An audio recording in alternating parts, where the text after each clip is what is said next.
السلام علیکم، آپ دیکھ رہے ہیں ہو کیا رہا ہے۔ میں ہوں Faisal Abbasi, group editor 92 news. Irshad Ahmad Arif صاحب ساتھ ہیں۔ شکریہ ارشاد صاحب آپ کا۔ پاکستان اور ایران کے درمیان جو معاملات اس وقت چل رہے ہیں، اس میں یقینی طور پہ یہ کشیدگی اگر بڑھے گی تو خطے کے لیے بہت سے چیلنجز ہوں گے۔ پاکستان کی جانب سے پہلے سفارتی اقدامات اٹھائے گئے، پھر ایرانی جارحیت کا جواب دیا گیا۔ پاکستان کی طرف سے جو کارروائی کی گئی اس میں تمام غیر ایرانی لوگ مارے گئے ہیں، اور یہ تنظیمیں پاکستان میں شدت پسندی، پاکستان میں دہشت گرد جو سرگرمیاں ہیں اس میں ملوث رہی ہیں۔ اور پاکستان کی اس کارروائی کے بعد اب دنیا کے جو دیگر ممالک ہیں وہ بھی پاکستان کو، ایران کو ریسٹرین پالیسی، تحمل کی پالیسی اپنانے کا مشورہ دے رہے ہیں۔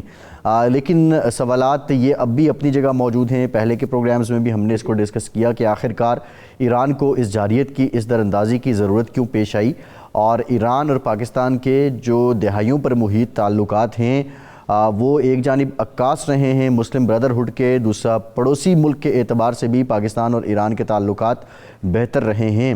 پاکستان نے مشکل وقت میں جب شدید ایران پر دباؤ تھا اس وقت بھی اپنا جو وزن ہے وہ امریکہ کے پلڑے میں نہیں ڈالا۔ پاکستان نے سعودی عرب اور ایران کے درمیان ماضی میں جو حالات کشیدہ تھے، تنازعات رہے، سفارتی تعلقات نہیں تھے، اس وقت بھی ایک متوازن اپروچ رکھی ہے۔ لیکن سوال یہ ہے کہ ایران کیوں ان اقدامات پہ اتر آیا ہے؟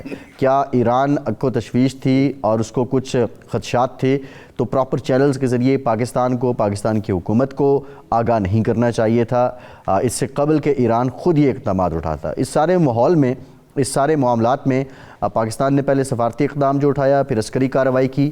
پاکستان کی قوم، پاکستان کے دفاع کے لیے پاکستان کے لوگ اس وقت بھی پاکستان کی فضائی حدود کی خلاف ورزی کی مخالفت کر رہے ہیں، اور یک قلب یک جان ہو کر پاکستان کے دفاع کے لیے اپنے عزم کو دہرا رہے ہیں، اپنے عزم کا اعادہ کر رہے ہیں۔ لیکن ٹیکنیکلی سفارتی امپلیکیشنز، سفارتی پاکستانی اقدامات کے نتائج، خطے کی صورتحال، جو دنیا کی بڑی طاقتیں ہیں امریکہ اور چین، ان کا کردار، بالخصوص گلف کنٹریز کا کردار، یہ کیا ہے، یہ کیا ہونا چاہیے؟ آج کے پروگرام میں اس پر مفصل گفتگو کریں گے۔ ہمیں ڈاکٹر سلطان صاحبہ نے بھی جوائن کیا ہے، دفاعی تجزیہ کار ہیں۔ بہت شکریہ ڈاکٹر صاحبہ آپ کا۔ ڈاکٹر صاحبہ آپ کی طرف آئیں گے، لیکن اس سے پہلے میں ارشاد احمد عارف صاحب کی طرف جانا چاہوں گا۔ ارشاد صاحب یہ بتائیے گا، پاکستان نے سفارتی اقدام بھی اٹھا لیا، جارحیت کا جواب بھی دے دیا، پڑوسی ملک یہ کہہ رہے ہیں کہ تحمل کا مظاہرہ کرنا چاہیے، لیکن تحمل کی پالیسی کس حد تک کارگر ثابت ہوگی؟ اور اگر پاکستان ہی تحمل دکھاتا ہے اور ایران پھر کوئی ایسی کوشش کرتا ہے تو پھر یہ حالات کس ڈگر جائیں گے؟ دیکھیں، ایران نے جو کچھ بھی کیا اس کی کوئی جسٹیفیکیشن دینا کسی کے لیے بھی ممکن نہیں رہا۔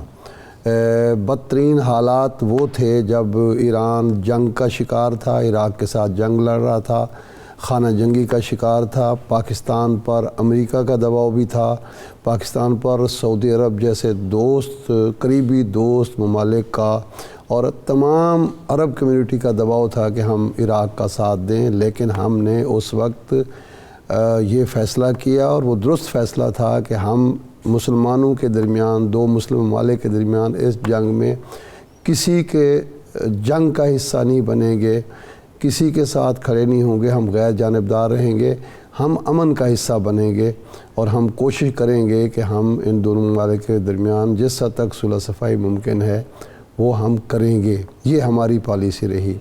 اس کے بعد بھی وقتاً فوقتاً جب بھی کوئی ایسا مرحلہ آیا ہے، پاکستان نے ہمیشہ وہ بالواسطہ طور پر وہ ہم نے وزن ایران کے حق میں ڈالا تھا۔ عربوں نے یہی سمجھا تھا، عراق نے یہی سمجھا تھا، امریکہ نے یہی سمجھا تھا۔ یہ نہیں سمجھا گیا تھا کہ ہم غیر جانبدار ہیں، یہ کہا گیا تھا کہ یہ ایران کی فیور کی جا رہی ہے۔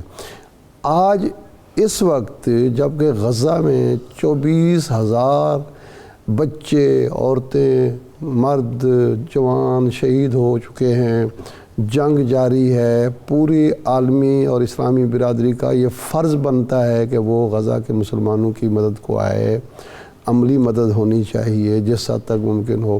دو مسلمان ملکوں کے درمیان یہ صورتحال کا کشیدہ ہونا اور ایران کا آغاز کرنا بالکل ناقابل فہم ہے۔ اس کے باوجود ہم نے سفارتی سطح پر بھی جواب دے دیا، اور عسکری سطح پر بھی ایک لحاظ سے ہم نے ٹٹ فار ٹیٹ کر لیا۔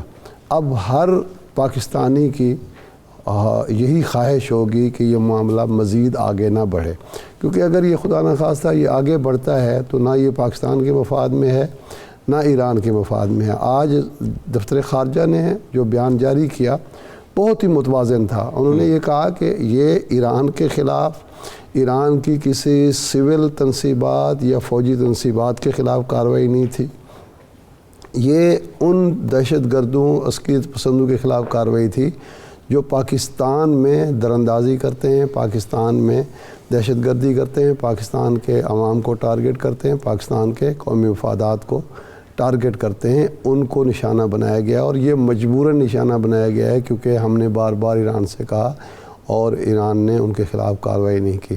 تو میرا خیال یہ ہے کہ پاکستان اب بھی تحمل اور برداشت کا مظاہرہ کر رہا ہے، مزید بھی اس کو کرنا چاہیے، لیکن ایرانی قیادت کو بھی، اور خاص طور پر رہبر انقلاب جو آیت اللہ خامنائی ہیں، صدر ابراہیم رئیسی ہیں، ان کو چاہیے کہ اپنے جو پاسداران انقلاب ہیں، آپ کی فوج ہے، آپ کے جو دوسرے ادارے ہیں جو مسلسل زہر اگل رہے ہیں پاکستان کے خلاف، ان کو روکیں، اور یہ دائرہ کشیدگی کا بڑھنا نہیں چاہیے، کم ہونا چاہیے، اور آغاز بہرحال ایران کو کرنا چاہیے، کرنا پڑے گا۔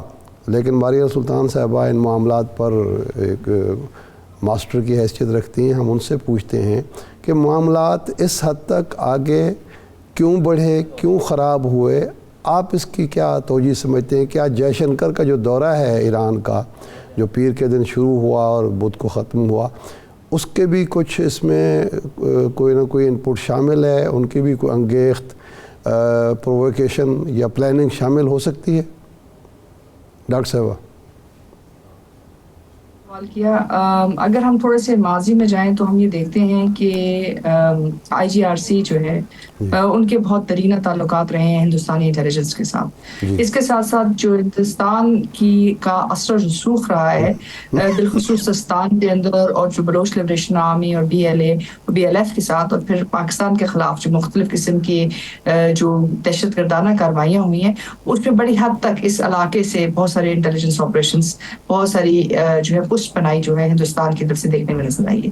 اگر آپ تھوڑے سے پیچھے جائیں، اگر آپ کو یاد ہو، جب PC-3 اوریون کے اوپر اٹیک ہوا تھا، اس میں بھی جو کچھ لوگ، 3 جو افراد تھے، ان کا تعلق ایرانی بلوچستان سے تھا اور جیش العدل یا اس کے ساتھ منسلک کسی تنظیم کے ساتھ تھا، اور ظاہر ہے جو PC-3 اوریون ہے، جیسے کہ ہم جانتے ہیں کہ وہ ہندوستان کے خلاف پاکستان کی ایک عسکری صلاحیت تھی۔ اس پہ جو حملہ تھا مہران بیس کے اوپر، اس کی عکاسی بھی یہی، اس کے جو شواہد ہیں وہ بھی اس طرف چاہتے ہیں۔ پھر اس کے علاوہ اگر آپ کو یاد ہو، مختلف اوقات کے اوپر جو ہے مختلف جو آپ کی سیکیورٹی فورسز ہیں، ان کو بھی نشانہ بنایا گیا جو سرحد کو محفوظ کرنے کی کوشش کرتی ہے، جو ڈرگ روٹس ہیں ان کو ختم کرنے کے لیے، یا اسمگلنگ روٹس ہیں ان کو ختم کرنے کے لیے۔ تو اس میں 2-3 چیزیں ہیں۔ ایک تو زمینی طور کے اوپر یہ جو انٹیلیجنس کوآپریشن ہے، یہ ایک بنیاد ہو سکتی ہے۔ دوسری طرف ظاہر ہے اس آپریشن کو سپورٹ کرنے کے لیے انہوں نے ایک بڑا بیانیہ استعمال کیا کہ جی یہ جو ایران کی بڑی مشرق وسطی کی پالیسی ہے اس کے ساتھ اس کو لنک کیا گیا۔ لیکن دیکھیں اس میں ایک بہت بڑا جو کیویٹ ہے وہ یہ ہے کہ پاکستان کا جو موقف ہے مسئلہ فلسطین پہ، وہ ویسے ہی ہے جیسے مسئلہ کشمیر پہ۔ ہم سمجھتے ہیں کہ یہ دونوں جو ہیں ایک ہی تصویر کے 2 رخ ہیں۔ پاکستان نے کبھی بھی اسرائیل کا ساتھ نہیں دیا۔ ہم دنیا کا واحد ملک ہیں شاید سعودی عربیہ کے بعد جو یہ کہتے ہیں کہ پاکستان کا پاسپورٹ جو ہے دنیا کے تمام ممالک کے لیے ایک ویلڈ ڈاکیومنٹ ہے، لیکن اسرائیل کے لیے نہیں۔ ابھی تک ہم نے ان کو تسلیم نہیں کیا بطور ایک ریاست۔ اس صورتحال میں ہمیں مشرق وسطیٰ کی پالیسی کے ساتھ لنک کرنا، اپنی جو ان کی ترجیحات یا خارجہ پاکستان کے ساتھ لنک کرنا، ایک میرے خیال سے اتنی دور اندیش نہیں تھی۔ اور تیسری سب سے بات ہے، ایک بڑی بات ہے کہ اندرونی طور پہ اگر وہ ایران کے اندر اپنی کچھ خلفشار کو دور کرنا چاہتے ہیں اور اس کے لیے یہ ایک پالیسی اختیار کی گئی، اس کے اندر بھی یہ شارٹ سائٹڈنیس ہے، کیونکہ ظاہر ہے جو 2 بچے ہیں جو شہید ہوئے ہیں وہ اسرائیلی دہشت گرد تو نہیں ہیں، اور نہ ہی وہ ایران کے خلاف کسی طرح کوئی کام کر رہے تھے، اور 3 بچیاں جو زخمی ہوئی وہ بھی۔ جبکہ اس کے برعکس جو پاکستان نے انٹیلیجنس بیسڈ آپریشن کی ہے، اس کی ہم نے انفارمیشن معتد بار ایران کے ساتھ شیئر کی۔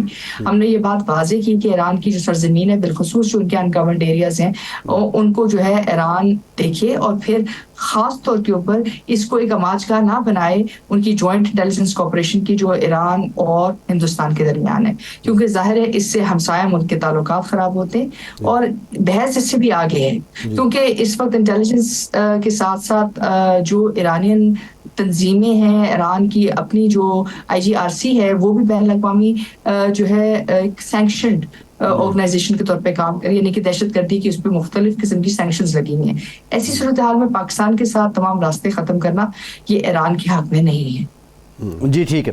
اچھا ڈاکٹر صاحب یہ بھی بتائیے گا، ابھی ارشاد صاحب نے بھی ذکر کیا جے شنکر کا، اور پھر ایک بہت ہیوی اماؤنٹ ہے جو بھارت بلوچستان کے اندر امن کو تباہ کرنے کے لیے انویسٹمنٹ کرتا ہے۔ پاکستان نے جو کی وہاں پہ یہ جو شدت پسند تنظیمیں تھی BLA BNA ان کے لوگ مارے گئے ہیں۔ ایرانی وزیر خارجہ جو ہیں انہوں نے یہ کہا کہ جو ایران کی طرف سے کارروائی کی گئی ہے اس میں وہ تنظیم جس کو جیش العدل کا نام دے رہے ہیں کہ وہ ایران کے خلاف کارروائی کرتی ہے، لیکن عراق میں کارروائی کرنا، دیگر ممالک میں اور پھر پاکستان میں، یہ ایران کا الٹیمیٹ پرپز ہو کیا سکتا ہے؟ کیا ایران اپنی کوئی طاقت کی داغ بٹھانا چاہتا ہے، یا ایران اس بات سے بے خبر رہا کہ پاکستان ایک اٹامک پار ہے، واحد اسلامی دنیا کی اٹامک پار ہے؟ اس کی سمجھ کیا آتی ہے ویسے؟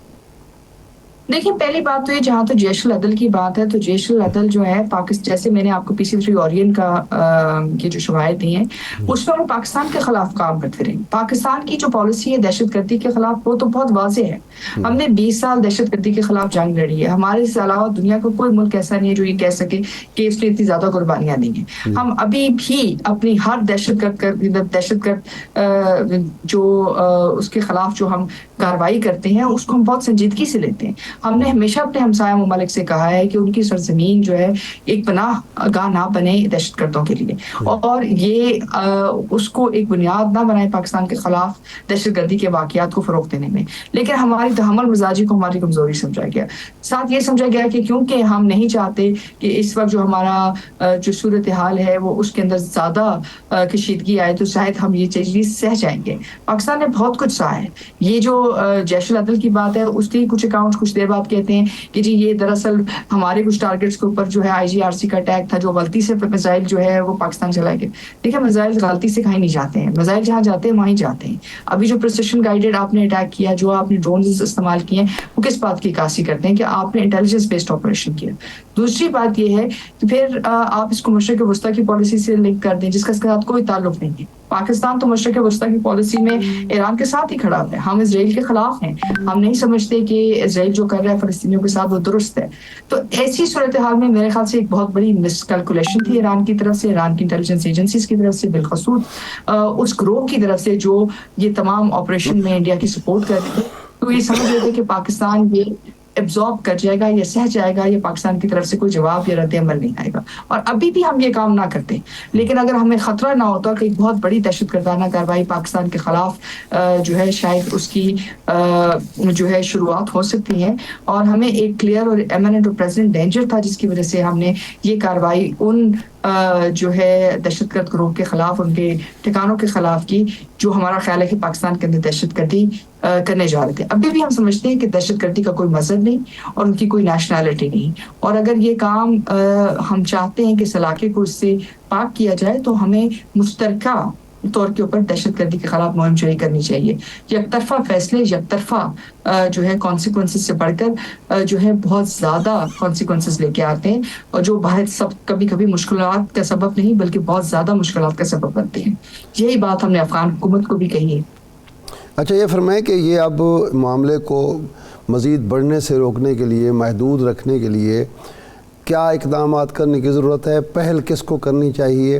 کون پہل کر سکتا ہے تاکہ یہ معاملہ یہیں تک محدود رہے اور آگے کے معاملات مذاکرات، بات چیت کے ذریعے طے ہوں؟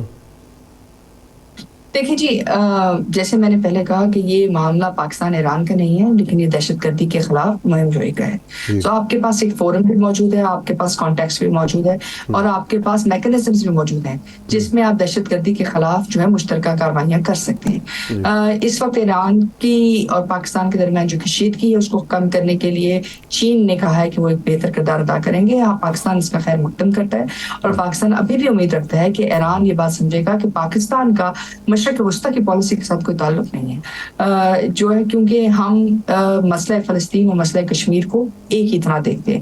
دوسری بات یہ ہے کہ جو بھی دہشت گردی کے معاملات ہیں، جو بھی ایشوز ہیں، ان کو حل کرنے کے باضابطہ طور پہ ہمارے پاس فورمز موجود ہیں اور اس کے ذریعے کرنا چاہیے. لیکن ان تمام چیزوں کو ایک طرف رکھتے ہوئے جو چیز سمجھنے کی ضرورت ہے وہ یہ کہ پاکستان کبھی بھی اس بات کی اجازت نہیں دے گا کہ پاکستان کی سرحد کو غیر محفوظ سمجھا جائے، پاکستان کی سرحدی خود مختاری کو جو ہے ایک طرح سے کم سمجھا جائے، یا یہ سمجھا جائے کہ پاکستانی بچوں کا جو خون ہے اس کی کوئی قیمت نہیں. پاکستان اپنی عوام کا اور اپنے لوگوں کا اور اپنی سرحد کا تحفظ کرنا خوب جانتا ہے. صحیح ہے. اچھا ڈاکٹر صاحب یہ بتائیے گا کہ سعودی عرب کا اس معاملے میں کوئی کردار ہو سکتا ہے؟ سعودی عرب کے ایران کے ساتھ سفارتی تعلقات تو بحال ہوئے ہیں لیکن کوئی اتنے مثالی تعلقات نہیں ہیں، اور پھر جس طرح پاکستان سعودی عرب کو ایک برادر محسن ملک تصور کرتا ہے، تو ایسے میں سعودی عرب کی کیا اپروچ ہوگی؟ دیکھیں، صرف وہی ملک جو ہے اس کے اوپر اثر انداز ہو سکتے ہیں جن کا تعلق اس وقت اس خطے کے اندر جو ہے کشیدگی کم کرنے کے ساتھ. اگر سعودی عربیہ کشیدگی کم کرنا چاہتا ہے تو ظاہر ہے اس میں آپ دہشت گردی کے خلاف مہم جوئی میں جتنی زیادہ ریاستیں ہوں اتنا زیادہ بہتر ہے. آپ کے پاس آئی میٹ کا فارمیٹ ہے، آپ کے پاس باقی اور فارمیٹس ہیں، ان کو آپ استعمال کر سکتے ہیں. ایکسٹینڈڈ برکس میں ایران کی شمولیت اور بھارت ایران قربتیں، کیا ایران بیلنس نہیں کر پا رہا بھارت اور پاکستان کے بیچ؟ دیکھیں، میرے خیال سے جب آپ کی نئی اقتصادی مفاد بنتے ہیں تو ان کو کچھ وقت لگتا ہے. اس وقت چین کے بہت سارے اقتصادی مفاد جو ہے ایران کے ساتھ منسلک ہیں، اس وقت پاکستان کے بہت سارے اقتصادی مفاد چین کے ساتھ منسلک ہیں. اسی طرح برکس کے اندر جو ایران کی شمولیت ہے وہ اس بات کی نشاندہی کرتی ہے کہ اس وقت خطے میں اگر کوئی چیز کام کرے گی تو یہی ہے کہ ہم مشترکہ طور پر آگے بڑھیں. لیکن کچھ جو ہے پرانی جو انٹیلیجنس کارپوریشنز ہیں وہ چل رہی ہیں سائڈ بائی سائڈ. تو فیصلہ آپ کو کرنا پڑے گا کہ کہیں ڈیول پالیسیز جو ہیں وہ آپ کو پے نہیں کرتی ہیں، اور کہیں آپ کو اپنی سیکیورٹی ترجیحات اور اپنی اقتصادی ترجیحات کو علیحدہ علیحدہ دیکھنا ہوتا ہے، اور کہیں آپ کو اس بات کا فیصلہ کرنا ہے کہ آپ خطے کے ساتھ ہیں یا خطے سے علیحدہ. ڈاکٹر صاحب یہ فرمائیں کہ دو ہمسایہ مسلمان ممالک کے درمیان کشیدگی بڑھ چکی، اگر خدا نخواستہ مزید بڑھتی ہے تو امریکہ اس سے کس طرح فائدہ اٹھائے گا، بھارت کس طرح اٹھائے گا، اور اسرائیل کو کیا فائدہ ہوگا؟ سب سے زیادہ اس وقت تو بینیفیشری اسرائیل نظر آ رہا ہے. دیکھیں، اسرائیل تو بینیفیشری نظر آئے گا ہی آئے گا، اس میں تو کوئی شک نہیں. امریکہ جو ہے اس لیے بینیفیشری ہوئے گا کہ مڈل ایسٹ میں جو اس کی پالیسی ہے وہ کامیاب ہو گئی. تو یہ تمام چیزیں جو سمجھنے کی ضرورت ہے وہ یہ ہے کہ پاکستان ایک کمزور ریاست نہیں، اور نہ ہی پاکستان عسکری طور پہ کمزور ریاست ہے. اس لیے تمام جو طاقتیں ہیں جو پاکستان پہ اس قسم کے مختلف حملے کر کے یہ دیکھنا چاہ رہی تھی کہ پاکستان کتنا کچھ سہے گا، ان کو یہ دوبارہ دیکھنے کی ضرورت ہے کہ پاکستان کوئی عام ریاست نہیں ہے. طاقت اور طاقت کا جواب طاقت کے ذریعے آپ لوگوں کو نیگوشیٹنگ ٹیبل پہ لاتے ہیں. اگر آپ کے پاس طاقت نہیں اور طاقت کو آپ سہ جاتے ہیں تو اس کا نقصان یہ ہوتا ہے کہ آپ پہ جنگیں عائد کی جائیں. لیکن جب آپ اس کا رد عمل کرتے ہیں تو اس سے دوسری سائڈ پر بھی ایک بہت بڑا فیصلہ ہوتا ہے کہ کیا وہ سچ مچ آپ سے ایک جنگ لڑنا چاہتے ہیں جس کا اختتام بھی ان کے ہاتھ میں نہ ہو، اور اس کا جو ایک طرح سے آپ کہہ سکتے ہیں حتمی انجام بھی ان کے ہاتھ میں نہ ہو. جنگ شروع کرنا بہت آسان، جنگ کو ختم کرنا اور اپنے ٹرمز پہ ختم کرنا ایک آسان بات نہیں. جی ٹھیک، بہت شکریہ ڈاکٹر ماریہ سلطان. آپ کے وقت کا ایک بریک کے بعد ہم بات کریں گے پاکستان کی معیشت سے متعلق. ہمارے ساتھ رہیے.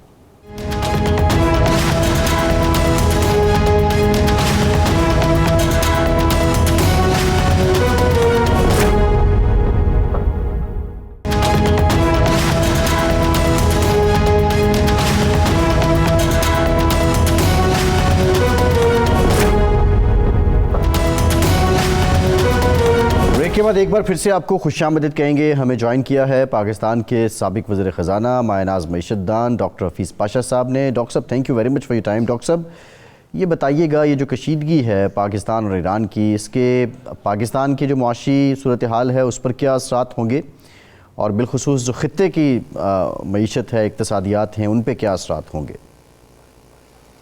بسم اللہ الرحمن الرحیم. دیکھیے آپ نے جو اثر ہے اس کا بہت ہی افسوسناک بات ہے کہ دو مسلم ممالک میں آپس میں اس طرح کا ٹینشن پیدا ہو. ہمیں اس بات کا بے پناہ افسوس ہے. اب آپ یہ دیکھیے کہ ہمارا اسٹاک مارکیٹ نے تو آلریڈی اس کو ریفلیکٹ کیا ہے کچھ حد تک، اور اب جب خبر پھیلی ہے کہ پاکستان نے بھی واپس اٹیک کیے ہیں تو شاید اس سے بھی اور اثرات خراب ہوں.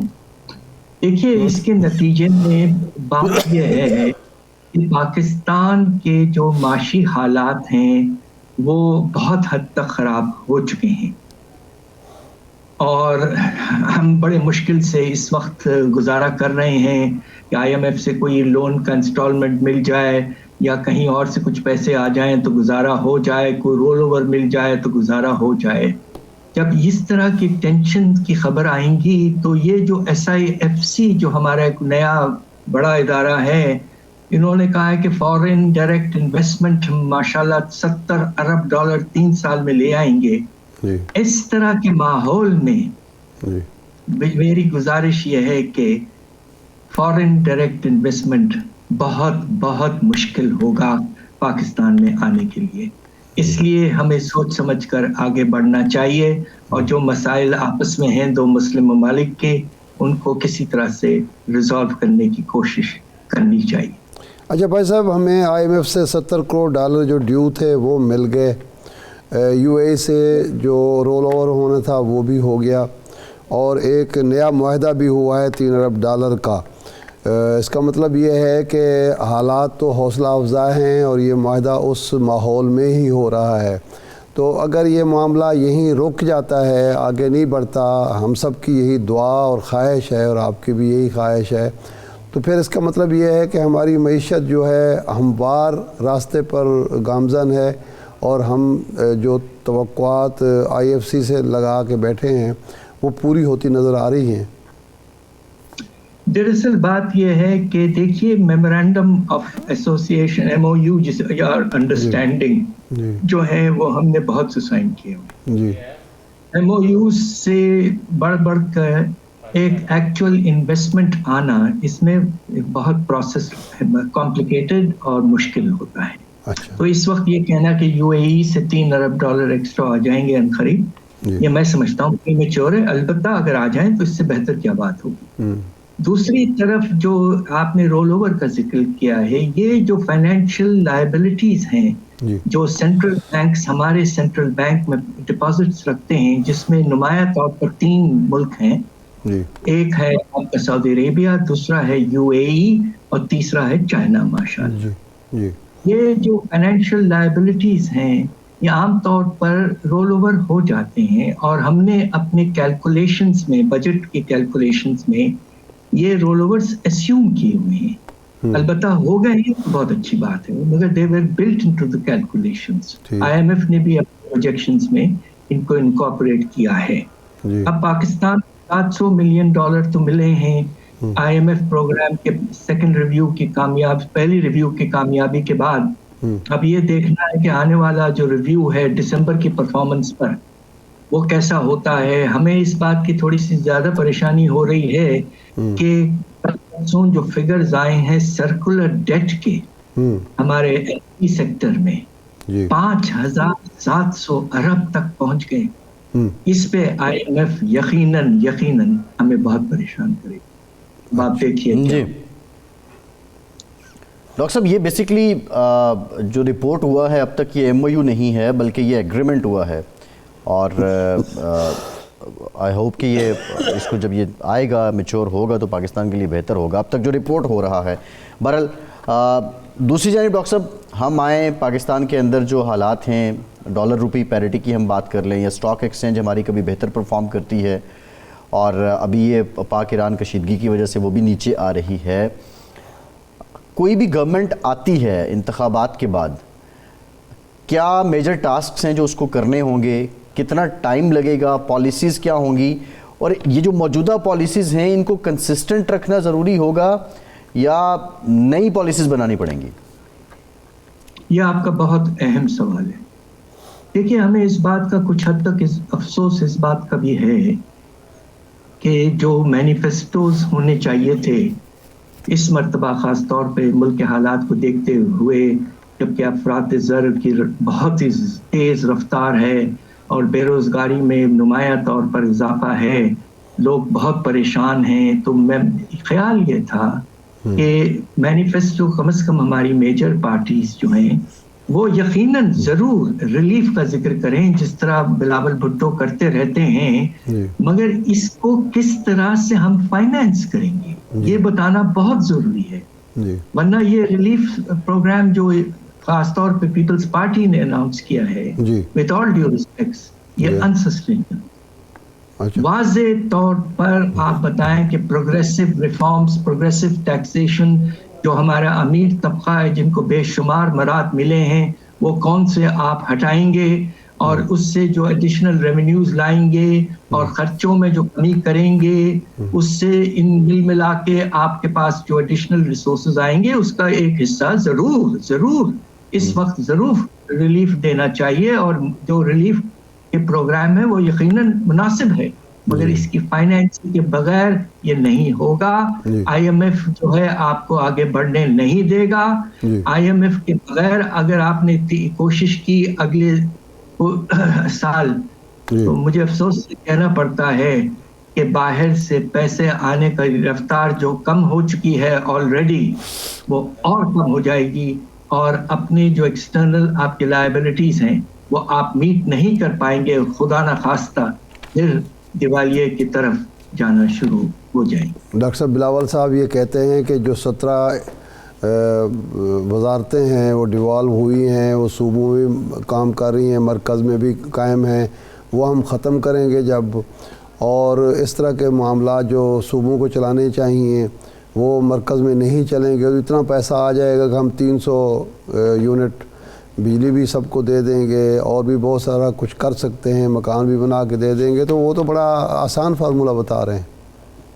with all due respects ایک بڑے پرومسنگ ینگ لیڈر ہیں وہ، مگر بات یہ ہے کہ جو انہوں نے ریلیف پروگرام پیش کیا ہے with all due respects یہ ہزاروں ارب کے لیول کا ہے. اور جو اگر آپ نے جو منسٹریز جو ڈویژنز جو ہیں جو آپ کو ٹرانسفر کرنے ہیں، اگر اس سے ہمیں 150 سے 200 ارب بھی مل جائیں تو بہت ہی اچھا ہوگا. اس سے بہت بڑا فائنینسنگ پروگرام کی ضرورت ہے، جو ایمبیشس ریلیف پروگرام جسے ہم سپورٹ کرتے ہیں. یقیناً ہماری قوم کو اس وقت ضرورت ہے ریلیف کی، but relief has to be financed to be sustainable. اور خاص طور پہ اگر آپ آئی ایم ایف کی چھتری کے نیچے بیٹھے ہوئے ہیں تو اس طرح کی چیز تو خدا نہ خواستہ ہم کر نہیں پائیں گے. آئی ایم ایف کے ایم ڈی نے پاکستان کے بارے میں خود کہا ہے progressive taxation with relief to the poor. This is her message. And this is the message which I hope would be put into the manifestos of the major party. But ابھی تک نظر نہیں آئے. صحیح ہے. اچھا ڈاکٹر صاحب، taxation بڑھی آئی ایم ایف کے ڈیمانڈز پہ اور اس کے نتیجے میں مہنگائی آئی، لیکن اس کے بعد جو بزنس گروتھ ہے یا نیا بزنس آنا یا پہلے سے موجود بزنس کا سسٹین کرنا، وہ یہ پچھلے 8-10 مہینوں میں کس حد تک بہتر ہوا ہے؟ اینڈ اگین وہ کون سے حالات ہوں گے کہ جب بزنس بڑھے گا، کاروبار لگے گا، بے روزگاری کم ہوگی؟ بات دراصل یہ ہے کہ جب آپ نے اپنے سود کا لیول جو ہے وہ 22% پہ رکھا ہوا ہے، اس کے نتیجے میں آپ کا خیال ہے کہ پرائیویٹ انویسٹمنٹ ہوگی؟ دیکھیے اس وقت نہ ہونے کے برابر ہے. اور پچھلے سال اگر تھوڑا سا میں آپ کو اعداد شمار بتا دوں، 1.5% of the G D P یعنی کہ تقریباً 1200 ارب کی کمی آئی تھی پرائیویٹ انویسٹمنٹ. اچھا. اور وہ سلسلہ ابھی تک جاری ہے. مشنری کی امپورٹ کم ہوئی ہے، اس لیے بھی آپ کے ٹوٹل امپورٹس کچھ کم ہوئے ہیں. صحیح. اس وقت آپ کا جو پرائیویٹ سیکٹر ہے وہ پریشان ہے. ایک طرف انٹرسٹ ریٹس بے پناہ لیول پہ جا چکے ہیں، دوسری طرف جو بجلی اور گیس کے نرخوں پر آپ نے جو اضافہ کیا ہے آپ نے گیس کی نرخوں میں تو تقریباً 550% اضافہ کیا ہے جی، اور آپ نے اب بجلی کے نرخوں میں بھی بے تحاشا اضافہ کرنے والے ہیں، اور جو ایک ہمارے ایکسپورٹرز ہیں بیچارے ان کو روپے کی قدر میں اضافے سے ان کو نقصان ہوتا ہے. سو نتیجہ یہ ہے کہ آل دیز تھنگس کمبائنڈ آپ کا صنعتی پیداوار منفی ہے. پچھلے سال منفی 10% تھا، خدا نخواستہ اس سال بھی منفی 2-3-4% ہو سکتا ہے.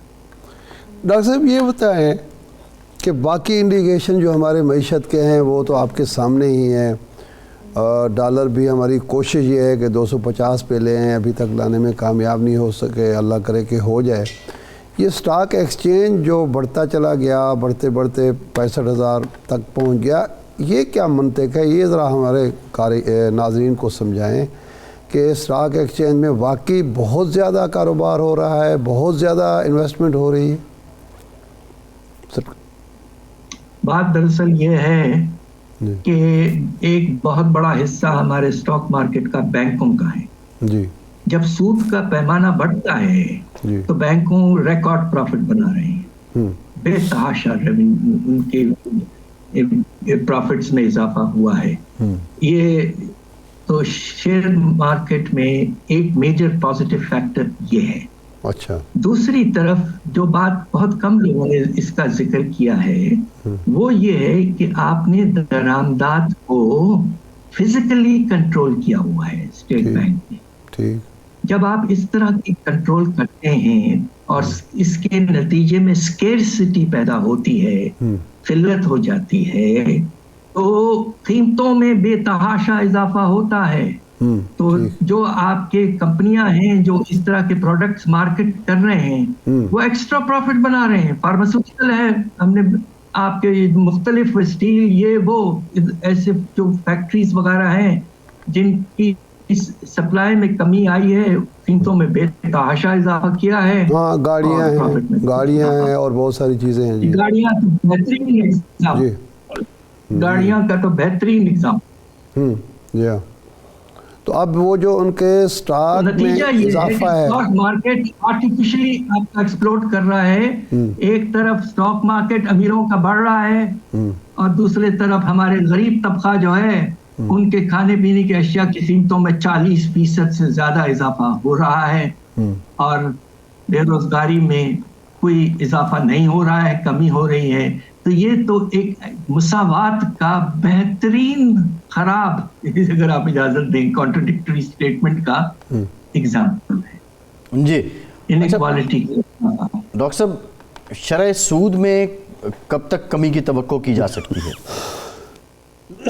وہ اس پہ منحصر ہے کہ آئی ایم ایف کے ساتھ پروگرام چلتا رہے گا، اور دوسری طرف اگر آپ کا جو افراط زر کی رفتار ہے جو 28 سے 30% کی رینج میں ہے، اور البتہ سینسٹیو پرائس انڈیکس تو 44 سے بھی بڑھ چکا ہے، جب تک یہ کم نہیں ہوتا آئی ایم ایف آپ پہ پریشر ڈالتا رہے گا.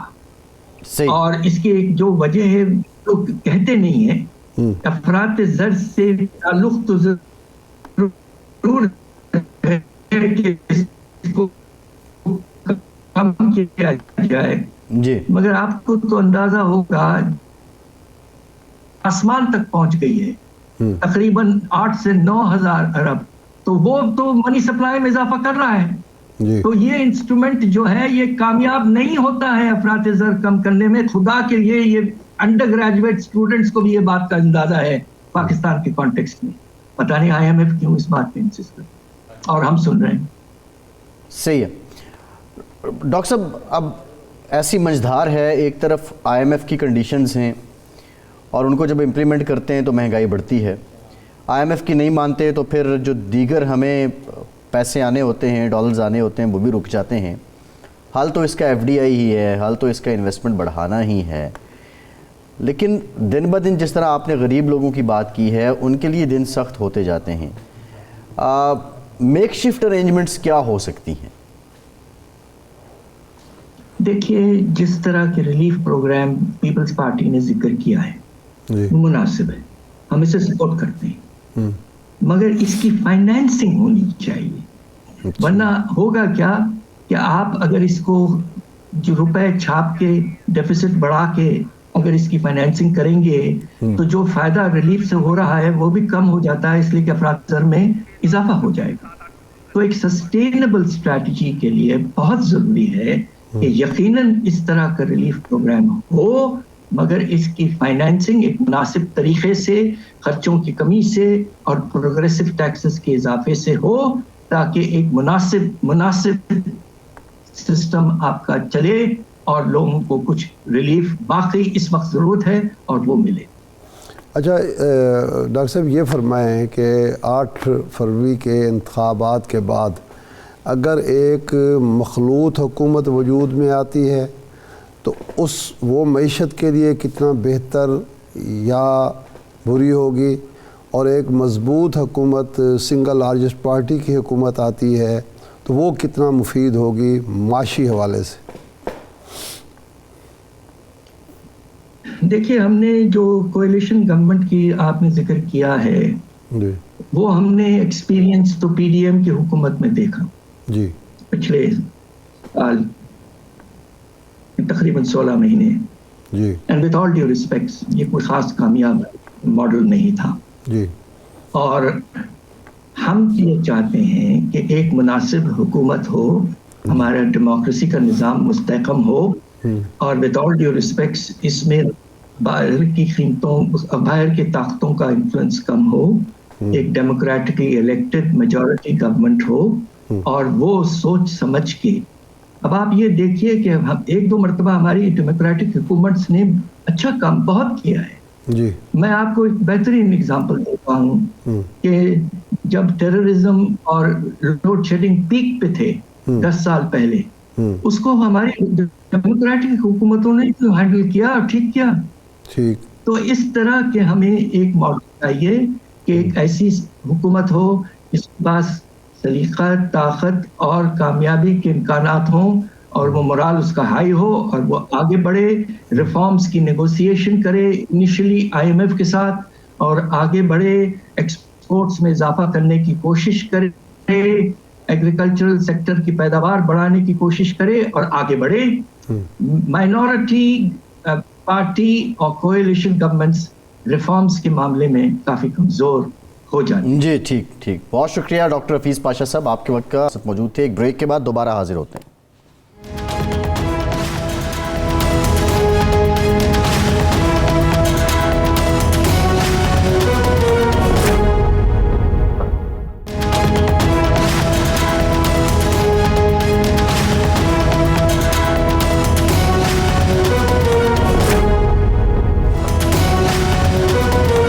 بریک کے بعد ایک بار پھر سے آپ کو خوش آمدید کہیں گے. ارشاد صاحب، حافظ آباد سے نواز شریف صاحب نے اپنے انتخابی مہم کا آغاز کیا ہے. نون لیگ نے ویسے کر دیا تھا، لیکن نواز شریف صاحب کا وہ پہلا جلسہ تھا جو کل ہے حافظ آباد میں ہوا. ساتھ ہی ساتھ استحکام پاکستان پارٹی نے آج انتخابی مہم کا آغاز کر دیا ہے. بلاول صاحب پہلے میدان میں ہیں. بہت سے لوگ یہ کہتے تھے کہ الیکشن اس وقت 100% یقینی ہو جائیں گے جب نواز شریف باہر نکلیں گے. نواز شریف صاحب اب نکل چکے ہیں، اور ٹھیک ہے کراؤڈ آ رہا ہے ان کے پاس، یہ نہیں ہے کہ ہم کہیں کہ لوگ نہیں آ رہے. اب کیا جو للکار ہے وہ تیر اور شیر کے بیچ میں ہی ہے، ایک دوسرے کو ہی للکارنا ہے؟ جیسا بلاول صاحب تو کافی عرصے سے، ہفتے سے وہ حملے کیے جا رہے ہیں لیکن نون لیگ جواب ہی نہیں دے رہی، یا پھر وہ ہے کہ کچھ ماضی کی پرچھائیاں بھی الیکشن میں آپ کہہ لیں کہ مقابلے میں ہیں؟ آپ دیکھنا یہ ہے کہ دونوں خوف زدہ قصے ہیں. اگر وہ جو پرچھائیں جس کو آپ کہہ رہے ہیں، تو اگر تو وہ ایک دوسرے کو مد مقابل سمجھ رہے ہوتے تو پھر مسلم لیگ نون یقیناً جواب دیتی بلاول صاحب. وہ مجھے شعر یاد آ گیا ارشاد صاحب کہ میرے ہمراہ بھی رسوائیاں ہیں ماضی کی، تمہارے ساتھ بھی گزری ہوئی راتوں کے سائے ہیں. تو 16 ماہ اکٹھے رہے ہیں. تو اب یہ تو دونوں کے لیے جو چیلنج ہے وہ تو مشترکہ ہے، اور اس کے باوجود چیلنج ہے کہ انہوں نے تمام جو کوششیں اور کاوشیں اور اقدامات اور جو کچھ ہو سکتا تھا کر لیا. لیکن اب دیکھنا یہ ہے کہ میاں نواز شریف صاحب جب نکلے، اس وقت جو ضرورت ہے قوم کو وہ ہے قوم کے اندر ایک مایوسی ہے. کچھ پیدا کی گئی ہے, کچھ حالات کی پیداوار ہے. جی.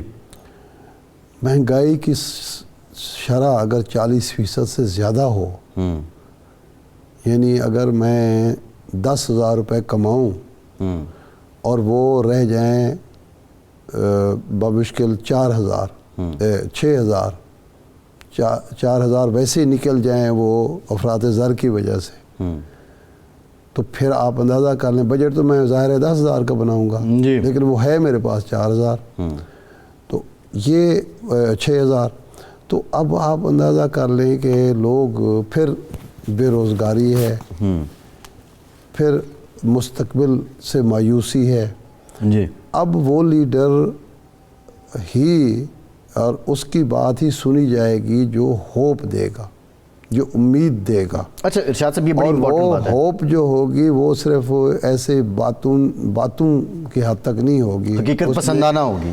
اب لوگوں کو یہ سمجھنا کہ 1970 کی طرح یا 1990 کی طرح یا 1995 کی طرح یا 2008 کی طرح آپ صرف باتوں سے بہلائیں گے تو یہ ممکن نہیں ہے.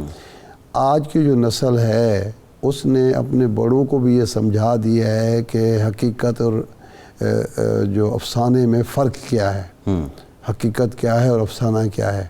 اب وہ لوگ بڑی آسانی سے دیہات میں جا کر دور دراز چلے جائیں تو وہ بھی جو باتیں کرتے ہیں نا, وہ باتیں وہ نہیں ہوتی جو آج سے 20 سال پہلے لاہور میں یا 30 سال پہلے بابے بیٹھ کے کرتے تھے. وہ وہاں کے بابے بھی جو ہے نا وہ لاہور کے نوجوانوں کی طرح کی باتیں کرتے ہیں. جی.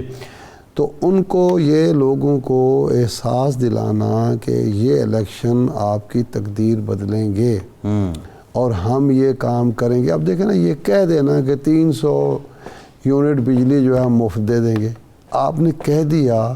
آپ لوگوں کو اتنا بے وقوف سمجھ رہے ہیں, آپ لوگوں کو نہیں پتا کہ آپ وہ جو بے نظیر ریلیف پروگرام ہے وہ مشکل سے چلا رہے ہیں. اس کی منظوری, اس میں کچھ اضافہ کرنا تھا شہباز شریف صاحب کو, تو IMF سے منظوری لینی پڑی. جی. اور آپ ایسے 300 کر دیں گے. قرضوں کی قسطیں آپ سے یہ بڑی امپورٹنٹ بات ہے. دیکھیں یہ بڑا لوکریٹو قسم کا نعرہ تو ہے. جی. اب پیپلز پارٹی کے دوستوں سے آپ کو پتہ ہے, ہم جب پروگرام میں آتے ہیں, ہم نے پوچھا, تاج حیدر صاحب تھے, وہ کہتے ہیں ہم سولرائز کر دیں گے, ہم یہ لے آئیں گے. میرا یہ خیال ہے کہ بلاول صاحب کو یہ بتانا چاہیے, وہ ایک جلسے میں صرف اسی پہ بات کریں کہ 300 یونٹ فری دیں گے اور کیسے دیں گے. آج کے لوگ پوچھتے ہیں کہ کیسے ہوگا. نہیں, آپ مجھے بتائیں کہ سولر 300 یونٹ بجلی پیدا کرنے کے لیے ٹھیک ہے نا جی, آپ کو سولر سسٹم جو لگانا ہے اس کی کاسٹ کیا ہے. جی. اور وہ کن کنڈیشن سے پہ دیں گے. اور وہ بینک آپ کو قرضہ 22% پہ, آپ کو 20% پہ جو قرضہ ملے گا وہ آپ ادا کہاں سے کریں گے. بجلی تو آپ کے پاس مفت آ جائے گی, لیکن وہ جو اس پہ بوجھ آپ کا قرضے کا چڑھے گا وہ کہاں سے ادائیگی ہوگی. بٹ سو ایور ان کا جو بھی پلان ہے, کیونکہ دیکھیں ایسے نہ ہو کہ ایک جیب سے نکال کے دوسری جیب میں ڈال دینا, دوسری جیب سے نکالتے, اس طرح کام نہیں بنے گا. اب آپ کو یہ بتانا پڑے گا کہ یہ ہیں وہ ہمارے پاس وسائل, اس طرح سے ہم جنریٹ کریں گے, اس طرح سے آپ کو پرووائڈ کریں گے, اور نہ قومی خزانے پر بوجھ پڑے گا, نہ آپ کی جیب پر بوجھ پڑے گا. جی. اگر یہ کام سولر کا اتنا آسان ہوتا, پچھلے 40 سال سے پاکستان میں ضیاء الحق کے دور سے سولر کا یہاں شور مچا ہوا ہے. جی. تو ہر گھر میں سولر لگ چکا ہوتا, ہر کارخانے نے اپنے بجلی بنا رہا ہوتا. آخر کوئی تو وجہ ہے نا کہ جس کی وجہ سے اچھے خاصے خوشحال لوگ بھی جو ہیں وہ یہ سسٹم نہیں لگوا رہے. اور پھر جو سسٹم کے اندر خرابیاں ہیں, رکاوٹیں ہیں, ابھی جن لوگوں نے لاہور میں جنہوں نے لگوایا ہوا ہے وہ رونا رو رہے ہیں کہ جب وابڈا ہمارے ساتھ زیادتی کر رہا ہے, نیٹ میٹرنگ نہیں ہو رہی. جو نیٹ میٹرنگ جن بستیوں میں ہو رہی تھی انہوں نے پابندی لگائی, مزید نہیں کریں گے. وابڈا والوں سے پوچھے تو وہ تو کہتے ہیں ہمارا تو ڈیٹ سروس بڑھ رہی ہے. یہ باقاعدہ وزارت توانائی میں یہ شور مچا ہوا ہے کہ جی آپ نے یہ تو اجازت دے دی نیٹ میٹرنگ کی, لیکن ہمارا تو ڈیٹ سروس بڑھ جائے گی. اور کیپیسٹی چارجز ہمارے بڑھ جائیں گے. تو اس لیے کوئی کام آپ نے اگر کرنا ہے سوچ سمجھ کر کریں اور بتائیں لوگوں کو یقین ہو, ان کے پاس ایک پریکٹیکل فزیکل فیزیبل اپروچ کے ساتھ جائیں اور ان کو بتائیں کہ جناب یہ ہم کام کریں گے اور اس کے نتیجے میں آپ کے مسلم لیگ نون کے منشور میں کیا ہے ارشاد صاحب؟ مسلم لیگ کا منشور تو ابھی سامنے نہیں آیا. نہیں, اب یہ سوال ہے نا, آج کتنا ٹائم رہ گیا الیکشنز میں؟ 20 دن 20 دن یا 19 دن 18 دن, جی منشور ہی نہیں آیا.